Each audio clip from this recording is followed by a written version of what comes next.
When they do an interview, I come on here and I speak to you live, right? Yep. For an hour or whatever.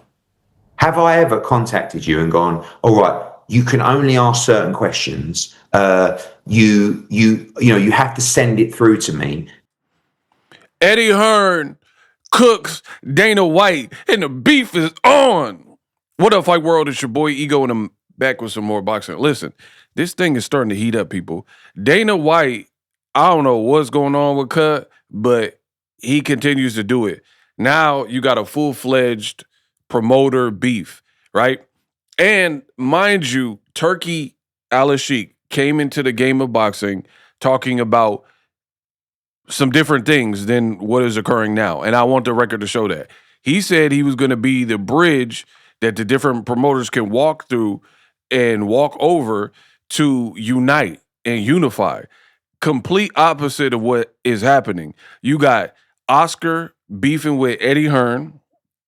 You got Eddie Hearn beefing with Dana White, and so on and so forth. So where's this whole unity is not happening, right? Now, Eddie Hearn is cooking, which we'll get into in the next minute. At the 3-minute mark of this video, I will start letting you hear what Eddie Hearn has to say. Now, for me, it's like another Cold War, right? Dana White, after his Zuffa boxing show with Jai Opataya, he was talking big and bad and bold. Like, I'm whooping these boxing. I'm just paraphrasing. Y'all go find the interview or whatever, post-fight interview, where Dana White was like, I've only done 4 shows. Where's Bob Arum? Where's Eddie Hearn? You know, I'm the only one killing it. In the past, Dana White has said it's like beating up babies. What is this man talking about? And I've been a boxing content creator for many, many years at this point. And I'm telling you, no fluff. I have not watched a single Zuffa boxing show from start to finish. First of all, a lot of times the UFC has a better card, and then that's on a Saturday, prime time for boxing, and you're putting the fight on Sunday, right? I spend time with my family on Sunday, right? The Sabbath. So what are you even talking about? There's plenty of boxing fans that don't even watch any of the shows you're doing. And he's like, I've done 4 shows. But now Eddie Hearn is blasting him, and he's saying that Dana White won't get on the cuff with UK boxing media or boxing media. It has to be rehearsed, and you have to submit the questions. You have to send it through to me before. And this is what annoys me is they're doing it. Dana's doing interviews with UK outlets, and they're telling them the questions they're allowed to ask, and they're asking to see the interview before it even goes out. Where Muggins here is just sitting in an airport lounge with Cole McGuigan in my face for 50 minutes. Like I don't even know what I'm saying. I'm just telling you the truth from here.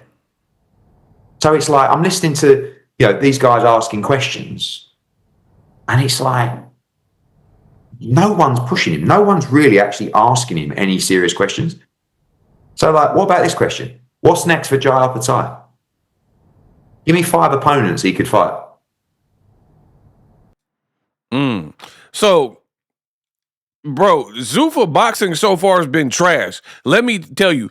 And again, I said I'd never watched a show from start to finish, but I have seen portions of a show. It's trash. Quality is good in terms of actual like video quality, but the fights are garbage.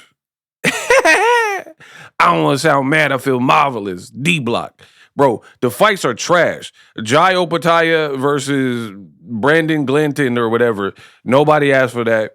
Zuffa and Dana White, to be talking like this, like you done took over the world of boxing, you got to do better than that. Nobody asked for that. You had Charles Martin, who Anthony Joshua, Eddie Hearn's fighter, knocked out several years ago. Adam Kaunaki beat on a PBC card years after that. You're getting him just now versus F.A. Ajagba, that's your main event, bro. There's been no memorable moments.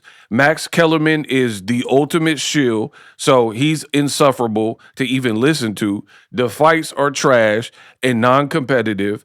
You claimed it was the best versus the best. They're not on primetime hours in terms of boxing. So why are you bragging as if you've done something? Now Eddie Hearn's blasting you, talking about it's scripted and you got to rehearse or, tell him the questions you're going to ask. Probably because boxing reporter Sean Zattel and how he put Dana White on the spot talking about the Ali Reform Act amendments they were trying to do.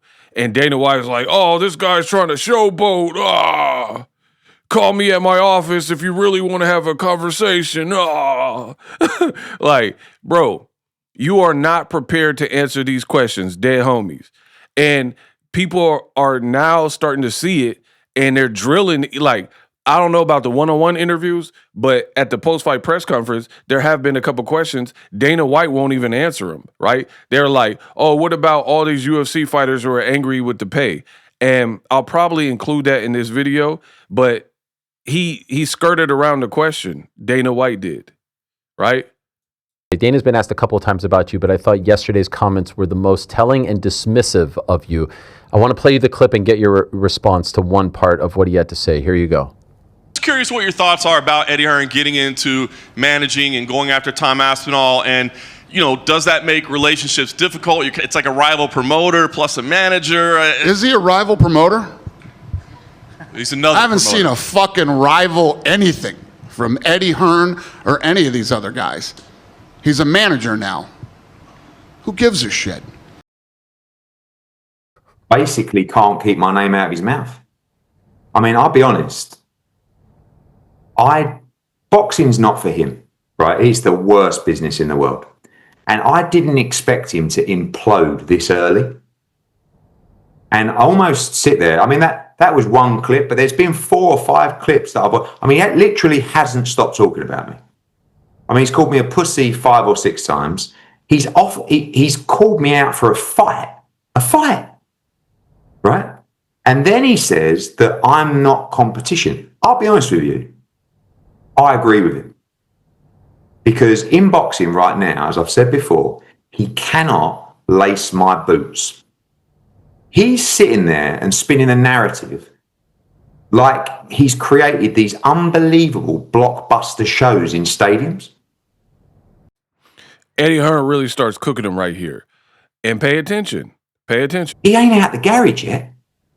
Literally 4 shows in and absolute bang average content. I mean, to say that we aren't a competitor of his just is the most bizarre statement, because we're coming off sellout shows in the UK, sellout shows in America, big world championship fights. He's literally, I mean, the best way that I could describe what Zuffa are doing at the moment is if we were in COVID right now, I would actually say they're doing okay. Bro, he said he got Rona vid shows, the vid-19 shows. Bro, Eddie Hearn out here cooking. And it's hard to argue with him. It's hard to argue with what he's saying. Dana White talking like, I took over the game. There's no competition. It's like slapping up babies. What have you done? Like, honestly, to be talking like this, you're pretty much being spoon-fed from Saudi money. And now with Iran and what's going on in the Middle East, we don't know how that's going to play out. Bring them shows to Saudi Arabia when they got these drone. I can't say too much, but they got drones out there and all this stuff going on. Again, pardon me, I can't say too much because of I can't. So with all that going on in world news, right? Bring them shows to Saudi. See how many boxers and UFC fighters or wrestlers want to go out to Saudi Arabia right now with what's going on. You know what I mean? And you're doing these Apex shows. Nobody's going. Nobody's talking about it. No buzz. They're like, Jai Opataya got stripped to the IBF. You're contradicting yourself, saying we're only focused on 8 divisions. Boxing has too many belts, too many divisions. Then You're mad when the IBF presumably strips you, right? And then you're getting mad at the sanctioning bodies in that regard, but then you're trying to trash them. They don't have any identity. They don't really have any identity. I thought you didn't want the sanctioning bodies. I thought it was the best versus the best. Jai Opataya versus whoever he fought yesterday, definitely not the best versus the best. So it's like you're really in no man's land. 4 fights in, you're in no man's land. Nobody really watching. The product is super sterile, where it's too corporate. That boxing is not like that. You could do that with UFC and them fans, but boxing is different. Ain't nobody want to see these fight kits, and the fighters have no personality, no ring walk, no identity, can't come out to the music they want, can't come out with a rapper or a mariachi band or whatever. It is boring. It's boring and sterile, and you're talking like you put in work and you at the AT&T Stadium. If your fight cards are so good, why are you reduced to the apex? Okay. Why are you not doing a press tour? Like Mayweather McGregor was a big fight. I don't know what you're thinking. Who the f is that? Right? If it's such a big fight, do a press tour. Spend some money on that. If you got all this money, but none in the fight, you're going to do a press tour and take Charles Martin and F.A. Ajagba to Canada? Man, stop. For boxing or the one-off ring show for $15 million has expectedly got a reaction from UFC fighters who see the $15 million figure. Now, I know that Mark Shapiro said that's Turkey's money, but it frustrated. Well, listen, everybody. Why is it a bad thing when guys make more money? You know what I mean? It's never a bad thing when guys make more money. It's always a good thing when there's more money in the sport. And since 2001, bro, Dana White is kind of losing a step. You were asked about the UFC and the backlash because fighters they're trained in like 7, 8 different combats, like mixed martial arts in different martial art forms. And their money pales in comparison to what Conor Ben's reportedly getting $15 million. You're being asked about that. You're like, why is it a bad thing to make more money? Nobody said it's a bad thing to make more money. The part that people in the UFC are angry with is the fact that one guy is making so much money and then they're fighting for $50,000 performance and win bonuses, right? And they're like, yo, the scales need to be tipped. We're getting kicked in the head, cauliflower ear, elbowed. We getting laid on with grown men putting their body weight on us. We getting choked out and, submitted, and he making all this money. So it's not, why is it people mad because boxers or people are making more money? It's not people are making more money. Your company's making more money, and certain fighters that are deemed, worthy are making more money. That's the issue, people. Don't ever forget that. So Dana White is not even doing a good job emceeing. He's doing videos with that girl talking about her mani-pedi and her feet and talking about he hung over because he kicked it with Kid Rock. The UFC is in shambles. They put the Paramount era for the UFC has been bloody awful. It's been terrible. There has been no good pay-per-view worthy cards that they've done since January 1st when this Paramount deal kicked on at all. None of the cards are pay-per-view worthy. You had one good fight that I can remember, which was Patty, the baddie, and Justin Gaethje. And I don't even know how much people have wanted that fight, right? Then you have this White House card, Ryan Garcia, Ronda Rousey. All these people are like, I expected more. I'm disappointed. It's trash. So you got people putting their faith into Dana White for boxing, and he bragging like he done 4 shows. Meanwhile, the UFC is falling apart. Fighters are jumping off the bandwagon, speaking out like, man, I want to make $15 million. I don't even know who Conor Ben is. How he making so much money, right? Ronda Rousey speaking out, talk about the White House card sucks. John Jones just today said, release me, UFC, because Dana White lied on my name and said we weren't in negotiations. So good luck with that. Eddie Hearn was cooking, and Boxingego was cooking. I'm the best in the business, and it's not even close. So for me, Zuffa Boxing has been a big miss to this point. Holla.